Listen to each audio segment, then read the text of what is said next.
किससे पर्दा करना है? ये सिर्फ आसान है, आसान सा जुमला है। जिस आदमी से आपका निकाह हो सकता है, हर उस आदमी से आपको ये पर्दा करना फ़र्ज़ है। बस आसान सी बात है। जिस आदमी से निकाह हो सकता है, मेरी बहन है, मेरी बहन का जिस आदमी से निकाह हो सकता है, जिस आदमी से उसका निकाह करना जायज़ है, मेरी बेटी है, कोई भी है, तो हर उस आदमी से मेरी बहन को पर्दा करना फ़र्ज़ है। बस बात ख़त्म, ज़्यादा अंदर जाने की ज़रूरत नहीं है। अब जिससे निकाह नहीं हो सकता, जिससे निकाह करना हराम है, जिस तरह भाई से निकाह हो सकता है, भाई से निकाह करना हराम है, बेटे से निकाह करना हराम है, वालिद साहब से निकाह करना हराम है, नाना से दादा से निकाह करना हराम है, तो इन तमाम के सामने औरत पर्दा खोल सकती है, कोई हर्ज नहीं है। इनके सामने पर्दा खोल सकती है, कोई हर्ज नहीं है, क्योंकि इनसे निकाह करना हराम है। लेकिन जिनसे निकाह करना जायज़ है, उन तमाम लोगों से जो है पर्दा करना फ़र्ज़ है। ये बातें अपने जहन में बिठा लें आप। जो आज हमारे ऊपर हिजाब के मसले आ रहे हैं, इसलिए आ रहे हैं कि हमने हिजाब को छोड़ दिया है। आज हमारी नौजवान बच्चा कॉलेज को कैसा जा रही हैं, आज हमारी नौजवान को बच्ची, मैं सबकी बात नहीं कर सकता, लेकिन आम तौर से जाने वाली ऐसी हैं जो इश्क और माशरे के चक्कर में फंसी हुई है। ऐसे लानत है ऐसे माशरे पर, ऐसी औरतों पर लानत है, ऐसे माशरे पर कि जो आज हमारी हर बच्चे यही है, हर बच्चा। मैं आपको एक वाक़या सुनाता हूँ। हज़रत शाह अब्दुल अज़ीज़ देते थे और बहुत सारे मजमा था उनके सामने, बहुत सारे लोग थे, देते थे, लोग पढ़ते थे। तो अचानक से एक बच्चा वहाँ पर पढ़ता था। आज हमारी नज़रों में हया नहीं है, हमारे दिल की पाकीज़गी ख़त्म हो गई, पाकदामनी ख़त्म हो गई। तो जितने भी कॉलेज को जाने वाले लड़के हैं, लड़कियां हैं, इस बात को अपने जहन में बिठाएं, इस बात को पढ़ें। जब हमारे दिल पाक नहीं होंगे, अल्लाह ताला ने फरमाया इल्ला मन अतल्लाह बिक़ल्बिन सलीम, क़यामत के दिन कामयाब वो होगा जो पाक दिल लेकर आएगा। पाक दिल वो है कि जिस दिल में सिर्फ अल्लाह की मोहब्बत हो, जिस दिल में सिर्फ हुजूर की मोहब्बत हो, जिस दिल में किसी लड़की या किसी लड़के की मोहब्बत ना हो, जिस दिल के अंदर किसी लड़की या किसी औरत या किसी लड़के की मोहब्बत होगी, उस दिल के लिए जन्नत नहीं है। इल्ला मन अतल्लाह बिक़ल्बिन सलीम, कुरान खोल के देख सकते हो आप। ये मेरी अपनी बनाई हुई हदीस नहीं है, वो आयत नहीं है मेरी अपनी बनाई हुई, ये कुरान में है, सूरह शुअरा में और 19वें पारे में ये आयत मौजूद है, आप देख सकते हैं। इल्ला मन अतल्लाह बिक़ल्बिन सलीम, जन्नत उस शख्स के लिए है कि जिसके दिल में सिर्फ अल्लाह की मोहब्बत के अलावा किसी की मोहब्बत नहीं होगी। आज हमारे दिलों में मोहब्बत के अड्डे बने हुए हैं, स्टेशन, मोहब्बत का एक शोरूम खुला हुआ है। हम लोग जहाँ देखते हैं जिस लड़की के पीछे चल देते हैं, और जो लड़की है हमारी इतना खुशबू लगाकर, परफ्यूम लगाकर ऐसा घर से जा रही है जैसा कि इन्हें जो है वो जैसा कि इन्हें शादी हाल को जा रही है, इसकी शादी है आज, ये कॉलेज को जाने वाले के हाल है। तो अगर हमारा दिल पाक नहीं होगा तो जन्नत हमारे लिए नहीं है, भूल जाओ जन्नत। तो शाह अब्दुल अज़ीज़ ऐसा पढ़ाते थे, तो उनका बहुत सारे लोग उनके पास पढ़ते थे बच्चे। तो अचानक एक बच्चा एक दिन आया और उसके बदन से खुशबू आ रही थी। क्या आ रही थी उसके बदन से? खुशबू। तो पढ़ने वाले सब लोग हैरान हो गए, भाई ये खुशबू कहाँ से आ रही है, ये खुशबू कहाँ से आ रही है, ये खुशबू कहाँ से आ रही है। तो तमाम ने देखा तो एक बच्चे को पकड़ा, भाई तुम्हारे अंदर से खुशबू आ रही है। उन्होंने कहा है जाने दो, चलो छोड़ो जाने दो। हम लोग तो क्या है, हम लोग मालूम है मेरे अंदर से आ रही थी खुशबू, मेरे को देखो आज मैं अच्छा खितर लगा के आया। तो उन्होंने कहा कि जाने दो, मेरे अंदर से नहीं आ रही खुशबू। तो बहुत देर हो गई जब, तो शाह अब्दुल अज़ीज़ मुहद्दिस देहलवी रहमतुल्लाह अलैह जो, तो उन्होंने उस खुशबू को महसूस किया। तो उन्होंने पूछा अपने शागिर्दों से, भाई इतनी खूबसूरत आज खुशबू कौन लगा कर आया है? तो तमाम शागिर्दों ने उनकी तरफ इशारा किया, हज़रत ये खुशबू लगा कर आए। तो शाह अब्दुल अज़ीज़ ने कहा, भाई कहाँ से खुशबू लगा कर आए हो? मुझे भी खुशबू आ रही है, बड़ी खूबसूरत खुशबू है, कहाँ से लगा कर आए हो? तो उसने कहा कि हज़रत ये एक राज है, राज, ये एक राज है, मैं ये खोलूँगा नहीं राज। मैं कहा कि नहीं, अब जब सबके सामने ज़ाहिर हो गई आप खुशबू, तो आपको आज बताना पड़ेगा, आप बताएं। तो आप ये सुने, दिल पर रखकर हाथ। तो हमारे कॉलेज को जाने वाले लड़के लड़कियां हैं ना, वो इस बात पर गौर करें। तो उन्होंने कहा कि हज़रत जब आप ज़्यादा इसरार कर रहे हैं, उस्ताद जब पूछे तो बता देना चाहिए, डॉक्टर जब पूछे तो बातों को बता देना चाहिए, छुपाना नहीं चाहिए। तो उस्ताद ने जब पूछा तो मजबूर हो गए। तो उसने कहा हज़रत है तो ये राज, लेकिन आप जब पूछ रहे हो तो मैं खोल देता हूँ राज। उन्होंने कहा कि मैं जब मदरसे को अपने घर से आता हूँ तो रास्ते में एक बहुत अमीर घराने की एक लड़की रहती है ऊपर महल में, बहुत बड़ा महल है। तो मुझे रोज़ाना आवाज़ देती है, मैंने कभी उनकी तरफ देखा भी नहीं, मैंने कभी उनकी तरफ देखा भी नहीं। तो एक दिन ऐसा हुआ कि जो उनकी नौकरानी थी, उस औरत की जो नौकरानी थी, उसने नीचे महल से आई और मुझे गली में रोक लिया। मुझसे कहा कि जो हमारे घर की मालकिन है उसकी तबीयत बहुत ज़्यादा ख़राब है, तुम फ़लाँ हज़रत के पास पढ़ने जाता हो ना, तुम कुरान के हाफिज़ हो, तुम मौलाना हो, मुफ्ती हो, ज़रा उन पर दम करते क्या, उन पर दुआ पढ़ते, दम करते, वो बहुत ज़्यादा उनकी तबीयत ख़राब है, बीमार है वो।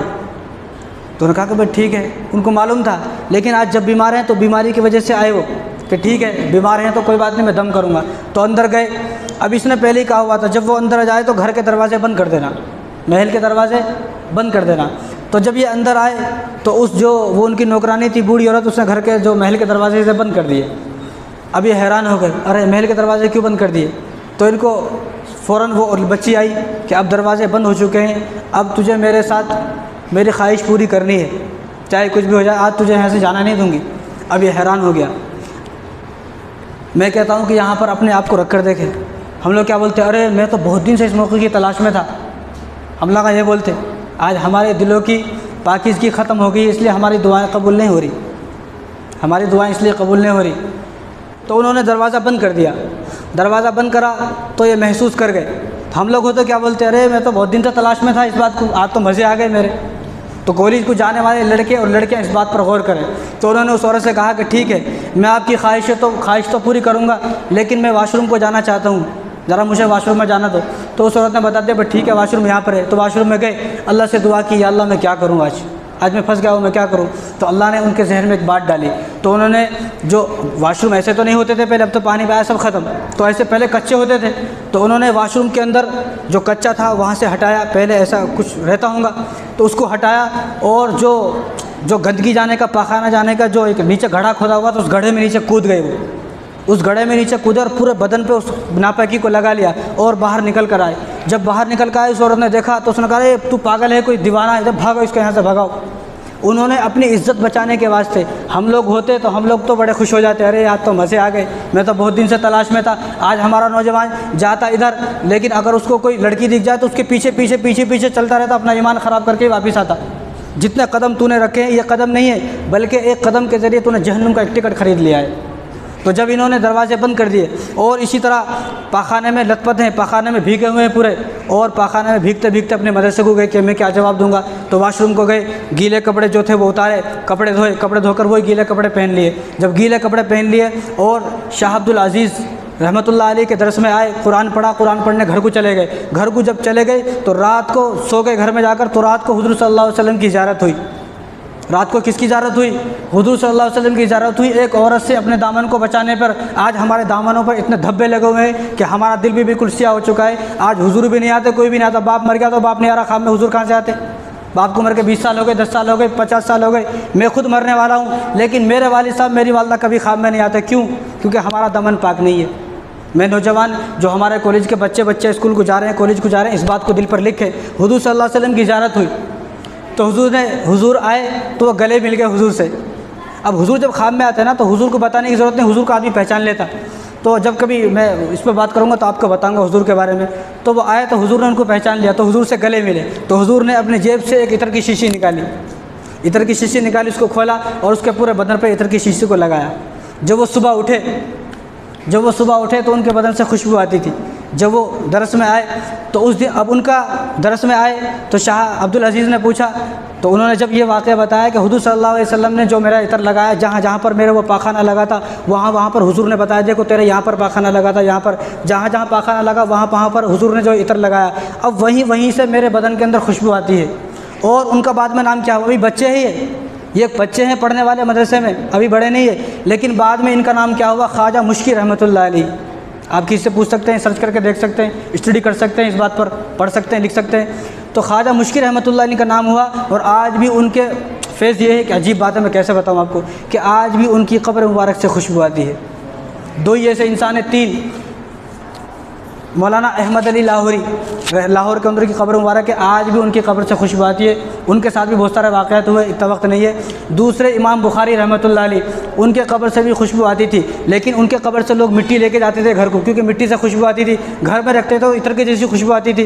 तो किसी बुज़ुर्ग ने वहाँ पर जाकर अल्लाह तबारक व तआला से दुआ की तो अल्लाह ताला ने उस खुशबू को ख़त्म कर दिया। लेकिन ख्वाजा मुश्की रहमतुल्लाह अलैह की कब्र मुबारक से आज भी खुशबू आती है, सिर्फ़ इस बिना पर कि उन्होंने अपने दामन को एक गैर महरम से बचाया। आज हमारे दामन गंदे हो चुके हैं, आज हमने हिजाब को छोड़ दिया है, इसीलिए हुकूमत ने ये पाबंदी आयद की है। जिस चीज़ को मुसलमानों ने छोड़ा है, हुकूमत उसी पर पाबंदी लगाएगी। आज अगर हम दाढ़ी छोड़ेंगे तो डर है कि कहीं हमारी दाढ़ी पर पाबंदी ना लग जाए। आज हमारे कुर्ते पजामे को छोड़ दिया तो डर है कि हमारे कुर्ते पजामे पे जो है पाबंदी ना लग जाए। आज तो मुसलमान गैरों के डर की वजह से टोपी उतार लेता, जेब में रख लेता, नहीं मस्जिद में जाता, मस्जिद में जाने के बाद टोपी जेब में रख लेता, डर की वजह से है, मुझको पहचान ना ले। मुसलमानों से नाम पूछो तो नाम नहीं बताता, तो हिंदू का नाम बताता राजू बोल के, ऐसा कुछ नाम बताता। ये इन्ना दीन इंदल्लाहिल इस्लाम, अगर कामयाबी है तो इस्लाम में कामयाबी हुआ सम्माकुमुल मुस्लिमीन। जब अल्लाह तबारक व तआला ने तुम्हारा नाम मुसलमान रख दिया तो तुम डरते क्यों? डर किस बात का है? खुल के बताएं कि मैं मुसलमान हूँ। डर की वजह से टोपी ना हटाएं। 24 घंटे टोपी रखें अपने सर पर, टोपी 24 घंटे। ऐसा नहीं, आज हम लोग जो मुसलमान हैं ना सिर्फ मस्जिद के मुसलमान हैं, ऐसे मुसलमानों को अल्लाह तबारक व तआला की ज़रूरत नहीं है। जिस आदमी ने हज़रत अली को कत्ल किया, जिस आदमी ने हज़रत उमर को कत्ल किया, जिस आदमी ने हज़रत उस्मान को कत्ल किया, वो सब लोग मस्जिद के मुसलमान थे। मस्जिद में आते थे हमारे साथ, हम सोचते ईद मुसलमान है, उन्हें वहीं कत्ल कर दिया।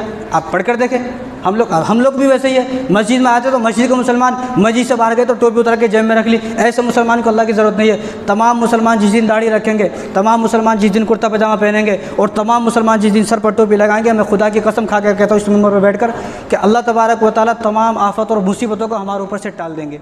तो बातें बहुत सारी हैं।